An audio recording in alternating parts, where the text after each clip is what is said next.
Okay, world, sorry. I'm going to try this again.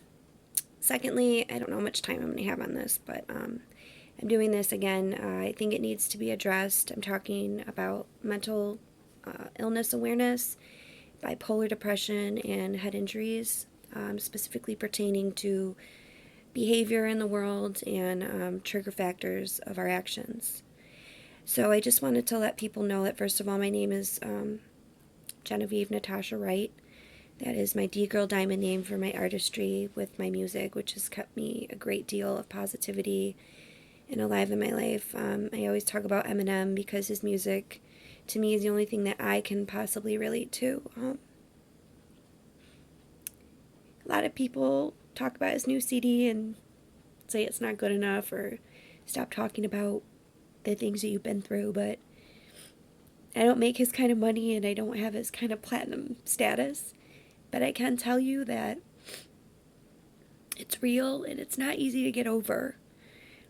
People say just sweep it away, and I understand those people are strong, and I try to be strong for myself, but it takes years and years when you've been abused for so long in your life and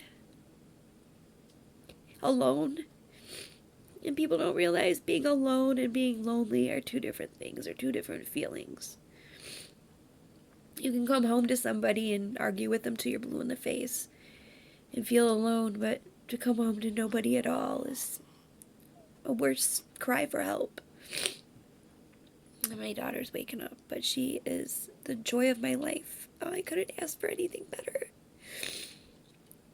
David, if you see this ever on YouTube, I just ask that you be part of her life. And just be there for her. A father is very important in a young lady's life. I'm 36 and I'm still trying to figure it out. I don't have all the answers, but I know love is just a huge free thing that most people need that they don't get enough of because everyone's so busy working and we're trying to pay bills and we're trying to stay off the streets and we're trying to. And I have a 14-year-old too, which I love her very much. This is not easy for me to do today. I'm sorry to her. I was abused for a long time in a relationship and I didn't know how to get out of. And it ruined my life. But I'm a move on and I'm a survivor. I am on medications. They do help, but I'm just being honest and real. I've been diagnosed for my psyche veils with closed head injury and bipolar really bad. So this is day-to-day roller coaster of up and down, and it takes a lot of power and willpower for me right now. If probably people judge me, but bullying is a huge problem. I just want to let you know before I go any further, my Facebook name is Genevieve Natasha Wright. You can see pictures of me when like I said, people look different day to day. I love makeup. I've been an artist for a long time. I have CDs out. My YouTube name is D Girl Diamond Records, Genevieve Natasha Wright. And I guess I just wanted to say that my heart goes out to those families and students who lost their lives. I think it's very important that things need to be addressed as they're happening. We need to be a lot nicer to people every day. Remember when you're on the road even and maybe you cut someone off and you're upset at anything when it's happening. Just remember to look back on yourself and just try to say, I know that you've maybe done that to someone else. So, let's just, right now we're at such a high security alert in the world and we need to be more understanding to each other. The war on the streets is completely separate from the government, in my opinion. We're culturally diverse.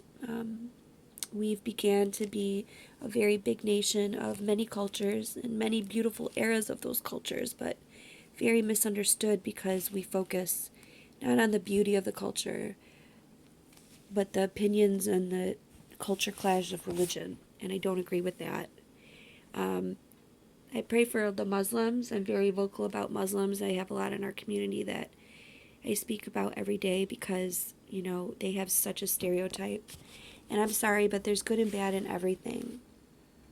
And it's always either somebody's related to terrorism or they're mentally ill. Well, if these are the issues and these are the answers we can already assume because of what's been going on in the world and what it's been and what we see and what the media tells us it is, then that's what we believe. But I don't believe that. I believe in a higher power, and I also believe that very simple things are free. Um, it's hard for me to do this right now because most people see me every day and say, oh, she's fine. But it's gotten really hard when I got to my 30s. I started experiencing these manic episodes, and the relapse meltdowns were so bad. I was very abused at the time, and I was also experiencing these manic episodes dealing with bipolar. This has been one of the last couple years that I've actually been able to reach out because I had insurance. The state is taking good care of me, and my experience at Beaumont with my daughter was amazing. But I've been violated and neglected. I've been laughed at. I've slept in my car.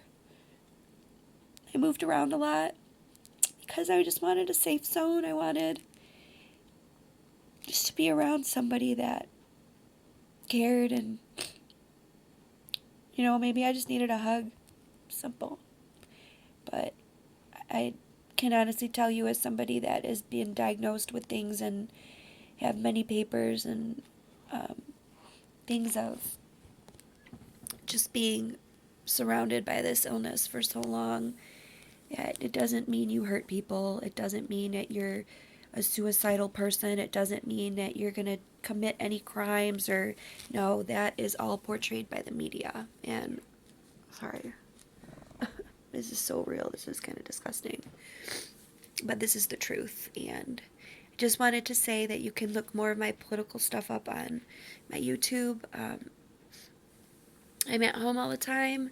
I would love if anybody feels the way I feel right now and you're watching this, just know that you can always put on Facebook. I don't care who you are. I don't care where you come from. I'm here for you. It's a very serious matter, and we need to address it. In schools, if you hear anything, tell a teacher.